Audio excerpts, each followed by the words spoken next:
लक्षात घ्या, 5,000 वर्ष जरी झाले असेल, काय आहे? जन्म आहे. आणि तुम्ही मगाशी एक शब्द महत्वाचे बोलले, पांडुरंगाजी. हा, एक शब्द आमच्या त्या ठिकाणी बसले आहे, उभ्या राहा एक मिनिट. त्यांना विचारलं वय किती आहे, त्यामुळे 81. म्हटलं आता याच्या पुढे 19 सांगायचं. 81 पार पडलं. 81, 19 शिल्लक आहे आमचे. भगवंतांनी दिल्याप्रमाणे टाळी वाजून द्या त्यांच्या नावाची. वा, हा मग 19 शिल्लक आहे आमचे. एक गोष्ट लक्षात घ्या, भाग्यवान आहात तुम्ही, भाग्यवान आहे. चांगले सोयरे भेटले तुम्हाला. बसा, वा, छान. बिनबाई जोड बसल्या, अजून का माहिती.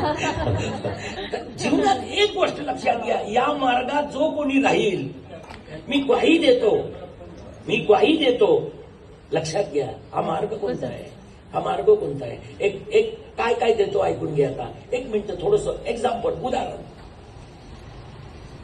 रावण गेल्यावर सगळे लोक जेव्हा अयोध्येत आले, ध्यान द्या, ही कथा नाही, मोठं रहस्य आहे. सगळे अयोध्येत आले. अयोध्येत आल्यानंतर राम राज्यावर बसले आणि मग काही लोकांना मंत्रीपद दिलं. सगळ्याला मंत्री बनवलं. राम प्रधानमंत्री आणि बाकीचे बनवले मंत्री. कोणाला कोणतं पद, कोणाला कोणतं पद, कोणाला कोणतं पद. हनुमंताला एकही पद नाही. हनुमंताला कुठलंच पद नाही, एकही पद नाही मिळालं हनुमंताला. सगळ्यांनी विचार केला, हनुमंताला का पद नाही? रामानं स्तुती केली हनुमंताची, माझ्यावर जेवढे भरताचे उपकार नाही, माझ्यावर जेवढे लक्ष्मणाचे उपकार नाही, त्याच्या 2 पट उपकार तुझे आहे. असं कोण बोलतो? बोला ना, राम बोलतो. जेवढे माझ्यावर भरताचे उपकार नाही, जेवढे माझ्यावर लक्ष्मणाचे उपकार नाही, तेवढे हनुमंता तुझे उपकार आहे, असा राम बोलतो.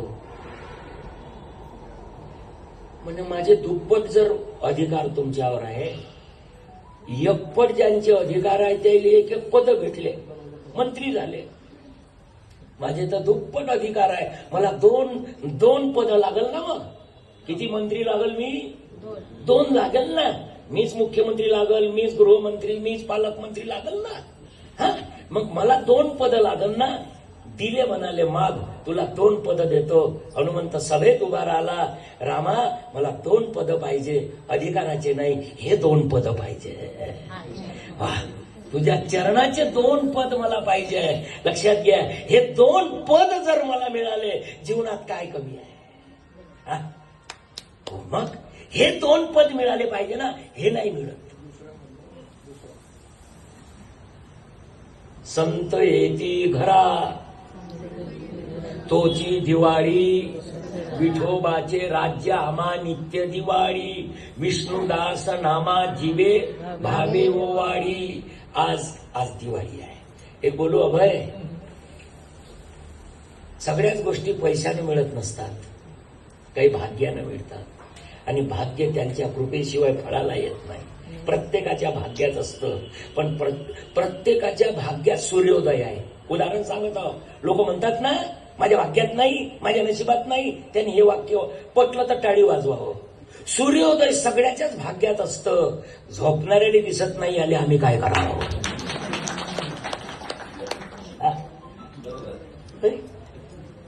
सूर्योदय कोणाच्या भाग्यात नाही गुणवंतराव. सूर्योदय सगळ्याच्याच भाग्यात असतं. झोपणाऱ्याने दिसत नाही, याला आम्ही काय करावं? म्हणून सूर्योदय माझ्या भाग्यात नाही असं म्हणणं अज्ञानाचं प्रदर्शन आहे. तो सगळ्याच्याच भाग्यात आहे. भाग्याचा उदय म्हणा,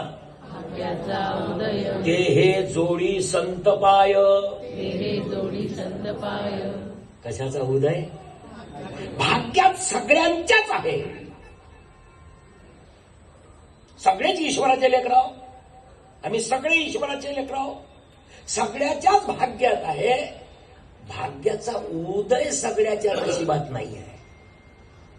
भाग्याचा उदय सगळ्याच्या नशिबात नाही. आणि ज्याच्या भाग्याचा उदय